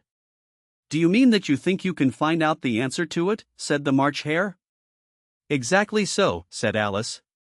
Then you should say what you mean, the March Hare went on. I do, Alice hastily replied. At least I mean what I say. That's the same thing, you know. Not the same thing a bit, said the Hatter. You might just as well say that I see what I eat is the same thing as I eat what I see. You might just as well say, added the March Hare, that I like what I get is the same thing as I get what I like. You might just as well say, added the Dormouse, who seemed to be talking in his sleep, that I breathe when I sleep is the same thing as I sleep when I breathe. It is the same thing with you, said the Hatter, and here the conversation dropped, and the party sat silent for a minute, while Alice thought over all she could remember about ravens and writing desks, which wasn't much. The Hatter was the first to break the silence. What day of the month is it? He said, turning to Alice. He had taken his watch out of his pocket, and was looking at it uneasily, shaking it every now and then, and holding it to his ear.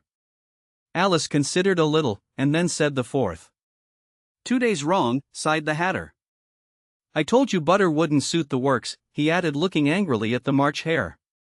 It was the best butter, the March Hare meekly replied. Yes, but some crumbs must have got in as well, the Hatter grumbled. You shouldn't have put it in with the bread knife. The March Hare took the watch and looked at it gloomily, then he dipped it into his cup of tea, and looked at it again, but he could think of nothing better to say than his first remark. It was the best butter, you know. Alice had been looking over his shoulder with some curiosity. What a funny watch, she remarked. It tells the day of the month, and doesn't tell what o'clock it is. Why should it? Muttered the Hatter. Does your watch tell you what year it is? Of course not, Alice replied very readily, but that's because it stays the same year for such a long time together. Which is just the case with mine, said the Hatter. Alice felt dreadfully puzzled. The Hatter's remark seemed to have no sort of meaning in it, and yet it was certainly English. I don't quite understand you, she said, as politely as she could. The Dormouse is asleep again, said the Hatter, and he poured a little hot tea upon its nose. The Dormouse shook its head impatiently, and said, without opening its eyes, Of course, just what I was going to remark myself. Have you guessed the riddle yet? The Hatter said, turning to Alice again. No, I give it up, Alice replied. What's the answer? I haven't the slightest idea, said the Hatter. Nor I, said the March Hare. Alice sighed wearily. I think you might do something better with the time, she said, than waste it in asking riddles that have no answers. If you knew time as well as I do, said the Hatter, you wouldn't talk about wasting it. It's _him_. I don't know what you mean, said Alice. Of course you don't, the Hatter said, tossing his head contemptuously. I dare say you never even spoke to time. Perhaps not, Alice cautiously replied, but I know I have to beat time when I learn music. Ah! That accounts for it, said the Hatter. He won't stand beating. Now, if you only kept on good terms with him, he'd do almost anything you liked with the clock. For instance, suppose it were 9 o'clock in the morning, just time to begin lessons, you'd only have to whisper a hint to time, and round goes the clock in a twinkling. 1:30, time for dinner. I only wish it was, the March Hare said to itself in a whisper. That would be grand, certainly, said Alice thoughtfully, but then I shouldn't be hungry for it, you know. Not at first, perhaps, said the Hatter, but you could keep it to 1:30 as long as you liked. Is that the way you manage? Alice asked. The Hatter shook his head mournfully. Not I, he replied. We quarreled last March just before he went mad, you know, pointing with his teaspoon at the March Hare. It was at the great concert given by the Queen of Hearts, and I had to sing. Twinkle, twinkle, little bat. How I wonder what you're at. You know the song, perhaps? I've heard something like it, said Alice. It goes on, you know, the Hatter continued, in this way. Up above the world you fly, like a tea tray in the sky. Twinkle, twinkle. Here the Dormouse shook itself, and began singing in its sleep _twinkle, twinkle, twinkle, twinkle and went on so long that they had to pinch it to make it stop. Well, I'd hardly finished the first verse, said the Hatter, when the Queen jumped up and bawled out, he's murdering the time. Off with his head. How dreadfully savage, exclaimed Alice. And ever since that, the Hatter went on in a mournful tone, he won't do a thing I ask. It's always 6 o'clock now. A bright idea came into Alice's head. Is that the reason so many tea things are put out here? She asked. Yes, that's it, said the Hatter with a sigh, it's always tea time, and we've no time to wash the things between whiles. Then you keep moving round, I suppose, said Alice. Exactly so, said the Hatter, as the things get used up. But what happens when you come to the beginning again? Alice ventured to ask. Suppose we change the subject, the March Hare interrupted, yawning. I'm getting tired of this. I vote the young lady tells us a story. I'm afraid I don't know one, said Alice, rather alarmed at the proposal. Then the Dormouse shall, they both cried. Wake up, Dormouse. And they pinched it on both sides at once. The Dormouse slowly opened his eyes. I wasn't asleep, he said in a hoarse, feeble voice, I heard every word you fellows were saying. Tell us a story, said the March Hare. Yes, please do, pleaded Alice. And be quick about it, added the Hatter, or you'll be asleep again before it's done. Once upon a time there were 3 little sisters, the Dormouse began in a great hurry, and their names were Elsie, Lacie, and Tilly, and they lived at the bottom of a well. What did they live on? Said Alice, who always took a great interest in questions of eating and drinking. They lived on treacle, said the Dormouse, after thinking a minute or two. They couldn't have done that, you know, Alice gently remarked, they'd have been ill. So they were, said the Dormouse, very ill. Alice tried to fancy to herself what such an extraordinary way of living would be like, but it puzzled her too much, so she went on, but why did they live at the bottom of a well? Take some more tea, the March Hare said to Alice, very earnestly. I've had nothing yet, Alice replied in an offended tone, so I can't take more. You mean you can't take less, said the Hatter, it's very easy to take more than nothing. Nobody asked your opinion, said Alice. Who's making personal remarks now? The Hatter asked triumphantly. Alice did not quite know what to say to this, so she helped herself to some tea and bread and butter, and then turned to the Dormouse, and repeated her question. Why did they live at the bottom of a well? The Dormouse again took a minute or two to think about it, and then said, it was a treacle well. There's no such thing. Alice was beginning very angrily, but the Hatter and the March Hare went sh. And the Dormouse sulkily remarked, if you can't be civil, you'd better finish the story for yourself.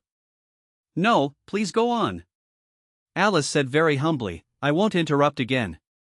I dare say there may be _1_. "One, indeed," said the Dormouse indignantly. However, he consented to go on. "And so these three little sisters, they were learning to draw, you know." "What did they draw?" said Alice, quite forgetting her promise. "Treacle," said the Dormouse, without considering it all this time. "I want a clean cup," interrupted the Hatter. "Let's all move one place on." He moved on as he spoke, and the Dormouse followed him. The March Hare moved into the Dormouse's place, and Alice rather unwillingly took the place of the March Hare. The Hatter was the only one who got any advantage from the change, and Alice was a good deal worse off than before, as the March Hare had just upset the milk jug into his plate. Alice did not wish to offend the Dormouse again, so she began very cautiously, "But I don't understand. Where did they draw the treacle from?" "You can draw water out of a water well," said the Hatter, "so I should think you could draw treacle out of a treacle well, stupid." "But they were underscore in underscore the well," Alice said to the Dormouse, not choosing to notice this last remark. "Of course they were," said the Dormouse, "well in." This answer so confused poor Alice, that she let the Dormouse go on for some time without interrupting it. "They were learning to draw," the Dormouse went on, yawning and rubbing its eyes, for it was getting very sleepy, "and they drew all manner of things, everything that begins with an M." "Why with an M?" said Alice. "Why not?" said the March Hare. Alice was silent. The Dormouse had closed its eyes by this time, and was going off into a doze, but, on being pinched by the Hatter, it woke up again with a little shriek, and went on, "That begins with an M, such as mousetraps, and the moon, and memory, and muchness. You know, you say things are much of a muchness. Did you ever see such a thing as a drawing of a muchness?" "Really, now you ask me," said Alice, very much confused, "I don't think." "Then you shouldn't talk," said the Hatter. This piece of rudeness was more than Alice could bear. She got up in great disgust, and walked off. The Dormouse fell asleep instantly, and neither of the others took the least notice of her going, though she looked back once or twice, half hoping that they would call after her. The last time she saw them, they were trying to put the Dormouse into the teapot. "At any rate, I'll never go underscore there underscore again," said Alice as she picked her way through the wood. "It's the stupidest tea party I ever was at in all my life." Just as she said this, she noticed that one of the trees had a door leading right into it. "That's very curious," she thought. "But everything's curious today. I think I may as well go in at once." And in she went. Once more she found herself in the long hall, and close to the little glass table. "Now, I'll manage better this time," she said to herself, and began by taking the little golden key, and unlocking the door that led into the garden. Then she went to work nibbling at the mushroom. She had kept a piece of it in her pocket, till she was about a foot high. Then she walked down the little passage, and then underscore she found herself at last in the beautiful garden, among the bright flower beds and the cool fountains. Chapter 8. The Queen's Croquet Ground. A large rose tree stood near the entrance of the garden. The roses growing on it were white, but there were 3 gardeners at it, busily painting them red. Alice thought this a very curious thing, and she went nearer to watch them, and just as she came up to them she heard one of them say, "Look out now, 5. Don't go splashing paint over me like that." "I couldn't help it," said 5, in a sulky tone. 7 jogged my elbow. On which 7 looked up and said, "That's right, 5. Always lay the blame on others." Underscore you'd underscore better not talk," said 5. "I heard the Queen say only yesterday you deserve to be beheaded." "What for?" said the one who had spoken first. "That's none of underscore your underscore business, too," said 7. "Yes, it underscore is underscore his business," said 5, "and I'll tell him it was for bringing the cooked tulip roots instead of onions." 7 flung down his brush, and had just begun well, of all the unjust things, when his eye chanced to fall upon Alice, as she stood watching them, and he checked himself suddenly. The others looked round also, and all of them bowed low. "Would you tell me," said Alice, a little timidly, "why you are painting those roses?" 5 and 7 said nothing, but looked at 2. 2 began in a low voice, "Why, the fact is, you see, miss, this here ought to have been a underscore red underscore rose tree, and we put a white one in by mistake, and if the Queen was to find it out, we should all have our heads cut off, you know. So you see, miss, we're doing our best, afore she comes, to." At this moment 5, who had been anxiously looking across the garden, called out, "The Queen! The Queen!" and the 3 gardeners instantly threw themselves flat upon their faces. There was a sound of many footsteps, and Alice looked round, eager to see the Queen. First came 10 soldiers carrying clubs, These were all shaped like the 3 gardeners, oblong and flat, with their hands and feet at the corners. Next the 10 courtiers, these were ornamented all over with diamonds, and walked 2 and 2, as the soldiers did. After these came the royal children. There were 10 of them, and the little dears came jumping merrily along hand in hand, in couples. They were all ornamented with hearts. Next came the guests, mostly kings and queens, and among them Alice recognized the white rabbit. It was talking in a hurried, nervous manner, smiling at everything that was said, and went by without noticing her. Then followed the knave of hearts, carrying the king's crown on a crimson velvet cushion, and, last of all this grand procession, came the king and queen of hearts. Alice was rather doubtful whether she ought not to lie down on her face like the 3 gardeners, but she could not remember ever having heard of such a rule at processions, and besides, what would be the use of a procession, thought she, if people had all to lie down upon their faces, so that they couldn't see it? So she stood still where she was, and waited. When the procession came opposite to Alice, they all stopped and looked at her, and the queen said severely, "Who is this?" She said it to the knave of hearts, who only bowed and smiled in reply. "Idiot," said the queen, tossing her head impatiently, and, turning to Alice, she went on, "What's your name, child?" "My name is Alice, so please your majesty," said Alice very politely, but she added, to herself, "Why, they're only a pack of cards, after all. I needn't be afraid of them." "And who are these, said the queen, pointing to the 3 gardeners who were lying round the rose tree, for, you see, as they were lying on their faces, and the pattern on their backs was the same as the rest of the pack, she could not tell whether they were gardeners, or soldiers, or courtiers, or 3 of her own children." "How should I know?" said Alice, surprised at her own courage. "It's no business of mine. The queen turned crimson with fury, and, after glaring at her for a moment like a wild beast, screamed off with her head. "Off!" "Nonsense," said Alice, very loudly and decidedly, and the queen was silent. The king laid his hand upon her arm, and timidly said, "Consider, my dear, she is only a child." The queen turned angrily away from him, and said to the knave, "Turn them over." The knave did so, very carefully, with 1 foot. "Get up," said the queen, in a shrill, loud voice, and the 3 gardeners instantly jumped up, and began bowing to the king, the queen, the royal children, and everybody else. "Leave off that," screamed the queen. "You make me giddy." And then, turning to the rose tree, she went on, "What have you been doing here?" "May it please your majesty," said 2, in a very humble tone, going down on 1 knee as he spoke, "we were trying." "I see," said the queen, who had meanwhile been examining the roses. Off with their heads, and the procession moved on, 3 of the soldiers remaining behind to execute the unfortunate gardeners, who ran to Alice for protection. "You shan't be beheaded," said Alice, and she put them into a large flower pot that stood near. The 3 soldiers wandered about for a minute or 2, looking for them, and then quietly marched off after the others. "Are their heads off?" shouted the queen. "Their heads are gone, if it please your majesty," the soldiers shouted in reply. "That's right," shouted the queen. "Can you play croquet?" The soldiers were silent, and looked at Alice, as the question was evidently meant for her. "Yes," shouted Alice. "Come on, then," roared the queen, and Alice joined the procession, wondering very much what would happen next. It's a very fine day," said a timid voice at her side. She was walking by the white rabbit, who was peeping anxiously into her face. "Very," said Alice, "where's the Duchess?" "Hush!" "Hush," said the rabbit in a low, hurried tone. He looked anxiously over his shoulder as he spoke, and then raised himself upon tiptoe, put his mouth close to her ear, and whispered, "She's under sentence of execution." "What for?" said Alice. "Did you say, 'What a pity'?" the rabbit asked. "No, I didn't," said Alice. "I don't think it's at all a pity. I said, 'What for?'" "She boxed the queen's ears," the rabbit began. Alice gave a little scream of laughter. "Oh, hush," the rabbit whispered in a frightened tone. "The queen will hear you. You see, she came rather late," and the queen said. "Get to your places," shouted the queen in a voice of thunder, and people began running about in all directions, tumbling up against each other. However, they got settled down in a minute or 2, and the game began.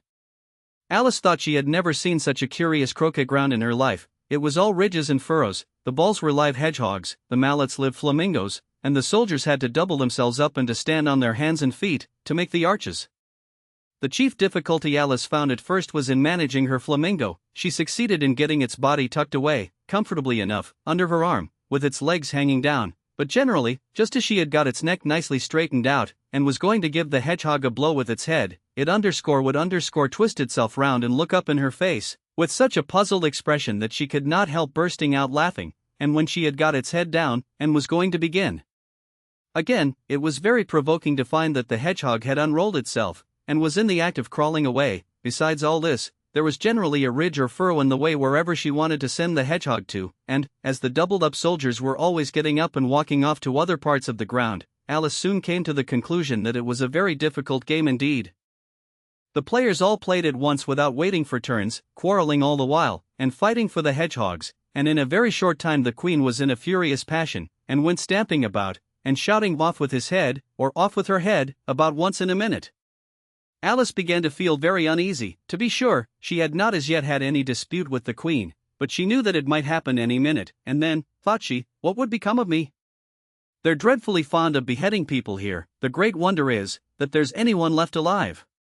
She was looking about for some way of escape, and wondering whether she could get away without being seen, when she noticed a curious appearance in the air. It puzzled her very much at first, but, after watching it a minute or two, she made it out to be a grin, and she said to herself, "It's the Cheshire Cat, now I shall have somebody to talk to." "How are you getting on?" said the cat, as soon as there was mouth enough for it to speak with. Alice waited till the eyes appeared, and then nodded. "It's no use speaking to it," she thought, "till its ears have come, or at least one of them." In another minute the whole head appeared, and then Alice put down her flamingo, and began an account of the game, feeling very glad she had someone to listen to her. The cat seemed to think that there was enough of it now in sight, and no more of it appeared.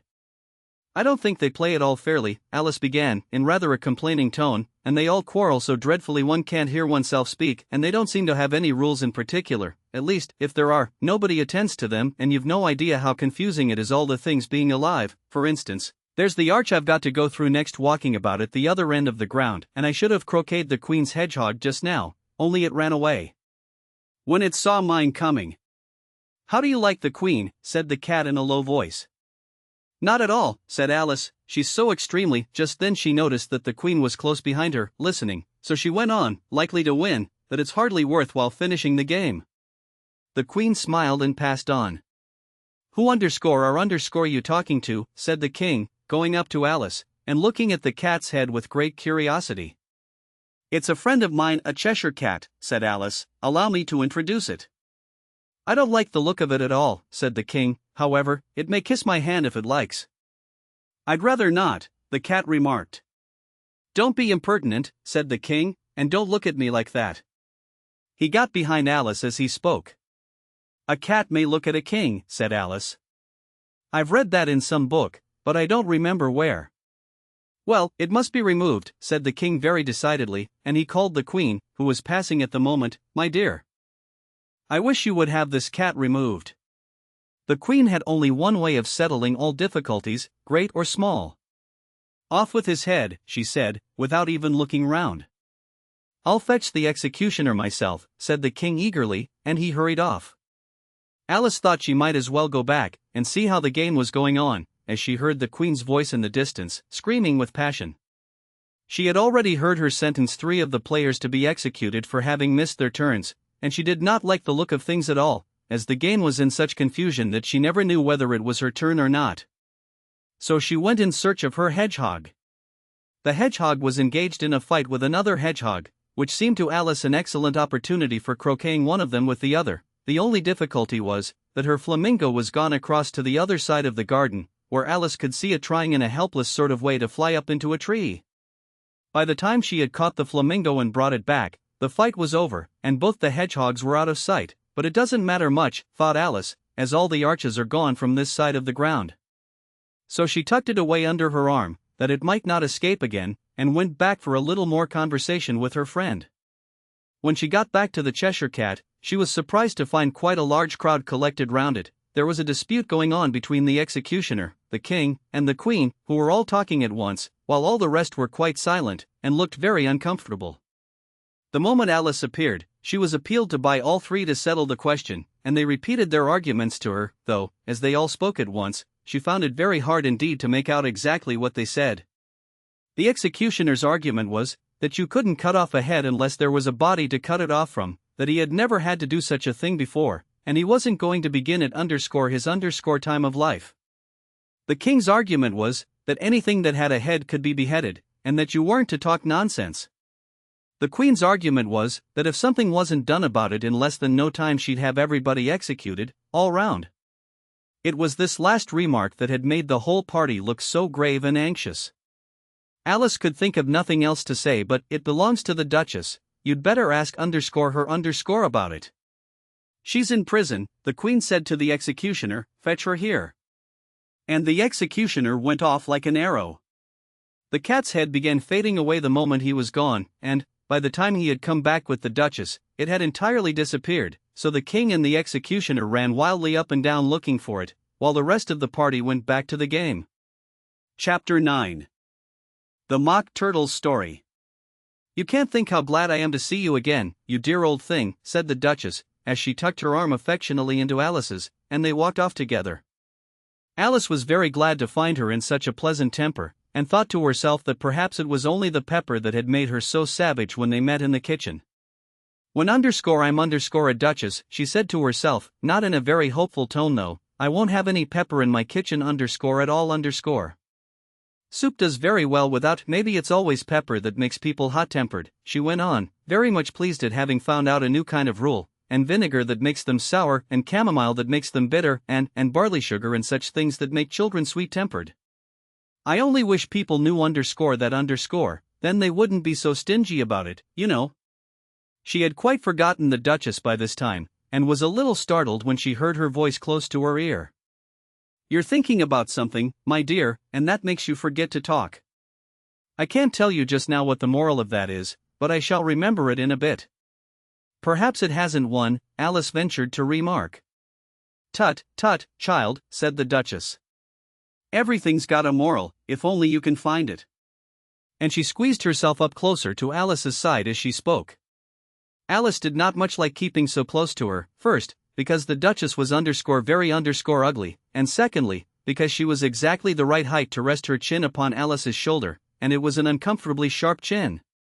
However, she did not like to be rude, so she bore it as well as she could.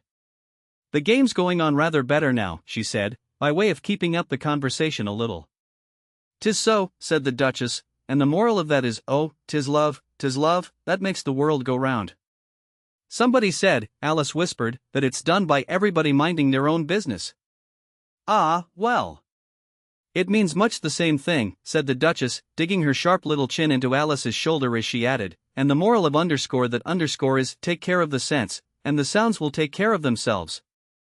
How fond she is of finding morals in things. Alice thought to herself. "I dare say you're wondering why I don't put my arm round your waist," the Duchess said after a pause. "The reason is that I'm doubtful about the temper of your flamingo." "Shall I try the experiment?" "He might bite," Alice cautiously replied, not feeling at all anxious to have the experiment tried. "Very true," said the Duchess, "flamingos and mustard both bite. And the moral of that is, birds of a feather flock together." "Only mustard isn't a bird," Alice remarked. "Right, as usual," said the Duchess. "What a clear way you have of putting things." "It's a mineral, said Alice. "Of course it is," said the Duchess, who seemed ready to agree to everything that Alice said. "There's a large mustard mine near here. And the moral of that is, the more there is of mine, the less there is of yours." "Oh, I know," exclaimed Alice, who had not attended to this last remark, "it's a vegetable." "It doesn't look like one, but it is." "I quite agree with you," said the Duchess, "and the moral of that is, be what you would seem to be, or if you'd like it put more simply, never imagine yourself not to be otherwise than what it might appear to others that what you were or might have been was not otherwise than what you had been would have appeared to them to be otherwise." "I think I should understand that better," Alice said very politely, "if I had it written down, but I can't quite follow it as you say it." "That's nothing to what I could say if I chose," the Duchess replied, in a pleased tone. "Pray don't trouble yourself to say it any longer than that," said Alice. "Oh, don't talk about trouble," said the Duchess. "I make you a present of everything I've said as yet." "A cheap sort of present," thought Alice. "I'm glad they don't give birthday presents like that." but she did not venture to say it out loud. Thinking again, the Duchess asked, with another dig of her sharp little chin. "I've a right to think," said Alice sharply, for she was beginning to feel a little worried. "Just about as much right," said the Duchess, "as pigs have to fly, and the M." But here, to Alice's great surprise, the Duchess's voice died away, even in the middle of her favorite word moral, and the arm that was linked into hers began to tremble. Alice looked up, and there stood the Queen in front of them, with her arms folded, frowning like a thunderstorm. "A fine day, Your Majesty," the Duchess began in a low, weak voice. "Now, I give you fair warning," shouted the Queen, stamping on the ground as she spoke, "either you or your head must be off, and that in about half no time. Take your choice." The Duchess took her choice, and was gone in a moment. "Let's go on with the game," the Queen said to Alice, and Alice was too much frightened to say a word, but slowly followed her back to the croquet ground. The other guests had taken advantage of the Queen's absence, and were resting in the shade. However, the moment they saw her, they hurried back to the game, the Queen merely remarking that a moment's delay would cost them their lives. All the time they were playing, the Queen never left off quarreling with the other players, and shouting "off with his head," or "off with her head." Those whom she sentenced were taken into custody by the soldiers, who of course had to leave off being arches to do this, so that by the end of half an hour or so there were no arches left, and all the players, except the King, the Queen, and Alice, were in custody and under sentence of execution. Then the Queen left off, quite out of breath, and said to Alice, "Have you seen the Mock Turtle yet?" "No," said Alice. "I don't even know what a Mock Turtle is." "It's the thing Mock Turtle soup is made from," said the Queen. "I never saw one, or heard of one," said Alice. "Come on, then," said the Queen, "and he shall tell you his history."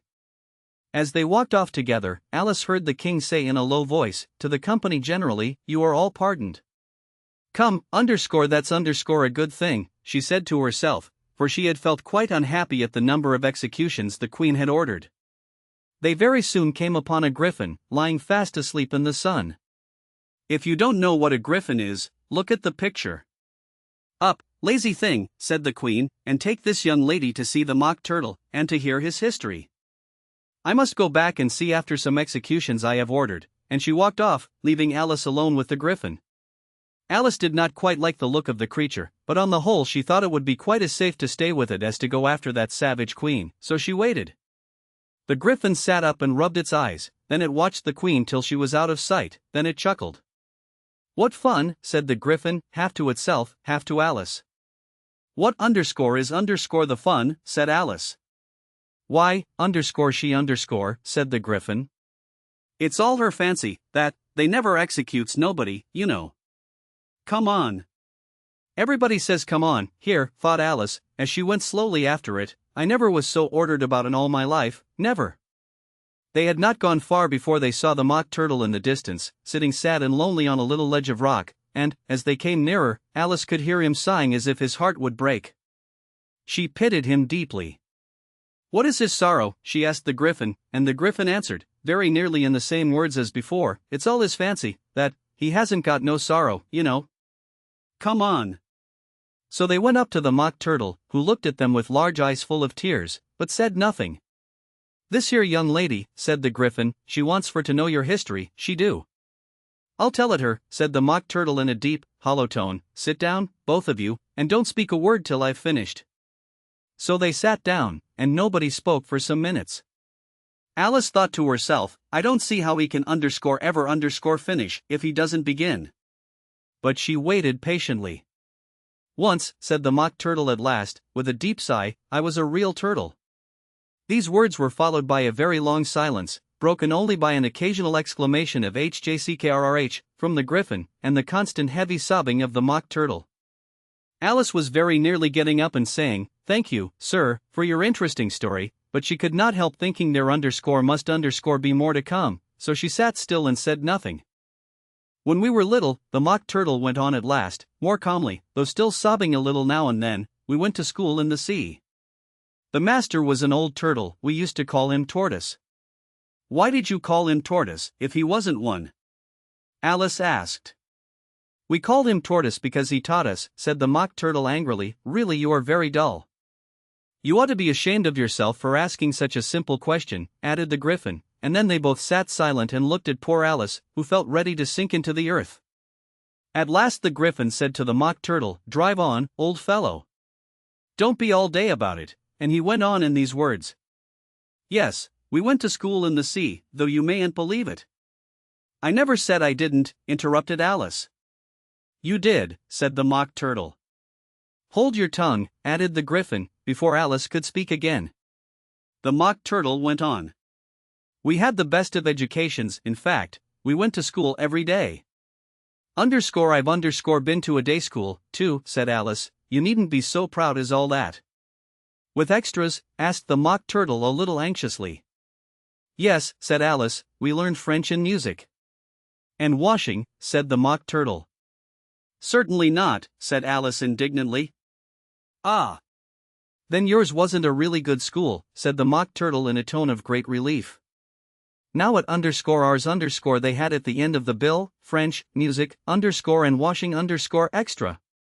"You couldn't have wanted it much," said Alice, living at the bottom of the sea. "I couldn't afford to learn it," said the Mock Turtle with a sigh. "I only took the regular course." "What was that?" inquired Alice. "Reeling and writhing, of course, to begin with," the Mock Turtle replied, "and then the different branches of arithmetic, ambition, distraction, uglification, and derision." "I never heard of uglification," Alice ventured to say. "What is it?" The Gryphon lifted up both its paws in surprise. "What? Never heard of uglifying?" it exclaimed. "You know what to beautify is, I suppose?" "Yes," said Alice doubtfully, "it means to make anything prettier." "Well, then," the Gryphon went on, "if you don't know what to uglify is, you are a simpleton." Alice did not feel encouraged to ask any more questions about it, so she turned to the Mock Turtle and said, "What else had you to learn?" "Well, there was mystery," the Mock Turtle replied, counting off the subjects on his flappers: mystery, ancient and modern, with seaography, then drawling. The drawling master was an old congareel that used to come once a week. He taught us drawling, stretching, and fainting in coils. "What was that like?" said Alice. "Well, I can't show it you myself," the Mock Turtle said, "I'm too stiff." And the Gryphon never learnt it. "Hadn't time," said the Gryphon. "I went to the classics master, though. He was an old crab, he was." "I never went to him," the Mock Turtle said with a sigh. "He taught laughing and grief, they used to say." So he did," said the Gryphon, sighing in his turn, and both creatures hid their faces in their paws. "And how many hours a day did you do lessons?" said Alice, in a hurry to change the subject. 10 hours the first day," said the Mock Turtle, 9 the next, and so on. "What a curious plan!" exclaimed Alice. "That's the reason they're called lessons," the Gryphon remarked, "because they lesson from day to day." This was quite a new idea to Alice, and she thought it over a little before she made her next remark. "Then the 11th day must have been a holiday?" "Of course it was," said the Mock Turtle. "And how did you manage on the 12th?" Alice went on eagerly. "That's enough about lessons," the Gryphon interrupted in a very decided tone. "Tell her something about the games now." Chapter 10. The Lobster Quadrille. The Mock Turtle sighed deeply, and drew the back of one flapper across his eyes. He looked at Alice, and tried to speak, but for a minute or two sobs choked his voice. "Same as if he had a bone in his throat," said the Gryphon, and it set to work shaking him and punching him in the back. At last the Mock Turtle recovered his voice, and, with tears running down his cheeks, he went on again. "You may not have lived much under the sea." "I haven't," said Alice, "and perhaps you were never even introduced to a lobster." Alice began to say "I once tasted," but checked herself hastily, and said "No, never, so you can have no idea what a delightful thing a lobster quadrille is." "No, indeed," said Alice. "What sort of a dance is it?" "Why," said the Gryphon, "you first form into a line along the seashore." "2 lines," cried the Mock Turtle. "Seals, turtles, salmon, and so on, then, when you've cleared all the jellyfish out of the way." That generally takes some time," interrupted the Gryphon. "You advance twice." "Each with a lobster as a partner," cried the Gryphon. "Of course," the Mock Turtle said, "advance twice, set to partners." "Change lobsters, and retire in same order," continued the Gryphon. "Then, you know," the Mock Turtle went on, "you throw the The lobsters, shouted the Gryphon, with a bound into the air. As far out to sea as you can. Swim after them, screamed the Gryphon. Turn a somersault in the sea, cried the Mock Turtle, capering wildly about. Change lobsters again, yelled the Gryphon at the top of its voice. Back to land again, and that's all the first figure, said the Mock Turtle, suddenly dropping his voice, and the two creatures, who had been jumping about like mad things all this time, sat down again very sadly and quietly, and looked at Alice. It must be a very pretty dance, said Alice timidly. Would you like to see a little of it? Said the Mock Turtle. Very much indeed, said Alice. Come, let's try the first figure, said the Mock Turtle to the Gryphon. We can do without lobsters, you know. Which shall sing? Oh, _ sing, said the Gryphon. I've forgotten the words. So they began solemnly dancing round and round Alice, every now and then treading on her toes when they passed too close, and waving their forepaws to mark the time, while the Mock Turtle sang this, very slowly and sadly. Will you walk a little faster? Said a whiting to a snail. There's a porpoise close behind us, and he's treading on my tail. See how eagerly the lobsters and the turtles all advance. They are waiting on the shingle. Will you come and join the dance? Will you, won't you, will you, won't you join the dance? Will you, won't you, will you, won't you join the dance? You can really have no notion how delightful it will be when they take us up and throw us, with the lobsters, out to sea. But the snail replied too far, and gave a look askance, said he thanked the whiting kindly, but he would not join the dance. Would not, could not, would not join the dance. Would not, could not join the dance. What matters it how far we go, his scaly friend replied. There is another shore, you know, upon the other side. The further off from England the nearer is to France, then turn not pale, beloved snail, but come and join the dance. Will you, won't you join the dance? Will you, won't you join the dance? Thank you, it's a very interesting dance to watch, said Alice, feeling very glad that it was over at last, and I do so like that curious song about the whiting. Oh, as to the whiting, said the Mock Turtle, that you've seen them, of course? Yes, said Alice, I've often seen them at Din. She checked herself hastily. I don't know where Din may be, said the Mock Turtle, but if you've seen them so often, of course you know what they're like. I believe so, Alice replied thoughtfully. They have their tails in their mouths, and they're all over crumbs. You're wrong about the crumbs, said the Mock Turtle, crumbs would all wash off in the sea. But they have their tails in their mouths, and the reason is, here the Mock Turtle yawned and shut his eyes to tell her about the reason and all that, he said to the Gryphon. The reason is, said the Gryphon, that they would go with the lobsters to the dance. So they got thrown out to sea. So they had to fall a long way. So they got their tails fast in their mouths. So they couldn't get them out again. That's all. Thank you, said Alice, it's very interesting. I never knew so much about a whiting before. I can tell you more than that, if you like, said the Gryphon. Do you know why it's called a whiting? I never thought about it, said Alice. Why? It does the boots and shoes . The Gryphon replied very solemnly. Alice was thoroughly puzzled. Does the boots and shoes, she repeated in a wondering tone. Why, what are your shoes done with, said the Gryphon. I mean, what makes them so shiny? Alice looked down at them, and considered a little before she gave her answer. They're done with blacking, I believe. Boots and shoes under the sea, the Gryphon went on in a deep voice, are done with a whiting. Now you know. And what are they made of? Alice asked in a tone of great curiosity.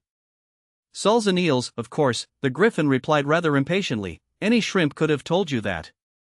If I'd been the whiting, said Alice, whose thoughts were still running on the song, I'd have said to the porpoise, keep back, please, we don't want you with us. They were obliged to have him with them, the Mock Turtle said, no wise fish would go anywhere without a porpoise. Wouldn't it really, said Alice in a tone of great surprise. Of course not, said the Mock Turtle, why, if a fish came to me and told me he was going a journey, I should say with what purpose? Don't you mean purpose, said Alice. I mean what I say, the Mock Turtle replied in an offended tone. And the Griffin added, come, let's hear some of your adventures. I could tell you my adventures, beginning from this morning, said Alice a little timidly, but it's no use going back to yesterday, because I was a different person then. Explain all that, said the Mock Turtle. No. The adventures first, said the Griffin in an impatient tone, explanations take such a dreadful time. So Alice began telling them her adventures from the time when she first saw the White Rabbit. She was a little nervous about it just at first. The two creatures got so close to her, one on each side, and opened their eyes and mouths so very wide, but she gained courage as she went on. Her listeners were perfectly quiet till she got to the part about her repeating "you are old, Father William" to the caterpillar, and the words all coming different, and then the Mock Turtle drew a long breath, and said, "That's very curious." "It's all about as curious as it can be," said the Griffin. "It all came different," the Mock Turtle repeated thoughtfully. "I should like to hear her try and repeat something now." "Tell her to begin." He looked at the Griffin as if he thought it had some kind of authority over Alice. "Stand up and repeat "'tis the voice of the sluggard " said the Griffin. How the creatures order one about, and make one repeat lessons, thought Alice. I might as well be at school at once. However, she got up, and began to repeat it, but her head was so full of the lobster quadrille, that she hardly knew what she was saying, and the words came very queer indeed. "'Tis the voice of the lobster, I heard him declare, you have baked me too brown, I must sugar my hair. As a duck with its eyelids, so he with his nose trims his belt and his buttons, and turns out his toes." Later editions continued as follows: when the sands are all dry, he is gay as a lark, and will talk in contemptuous tones of the shark, but, when the tide rises and sharks are around, his voice has a timid and tremulous sound. "That's different from what I used to say when I was a child," said the Griffin. "Well, I never heard it before," said the Mock Turtle, "but it sounds uncommon nonsense." Alice said nothing. She had sat down with her face in her hands, wondering if anything would ever happen in a natural way again. "I should like to have it explained," said the Mock Turtle. "She can't explain it," said the Griffin hastily. "Go on with the next verse." But about his toes, the Mock Turtle persisted. "How could he turn them out with his nose, you know? It's the first position in dancing." Alice said, but was dreadfully puzzled by the whole thing, and longed to change the subject. "Go on with the next verse," the Griffin repeated impatiently. "It begins I passed by his garden . Alice did not dare to disobey, though she felt sure it would all come wrong, and she went on in a trembling voice. "I passed by his garden, and marked, with one eye, how the owl and the panther were sharing a pie."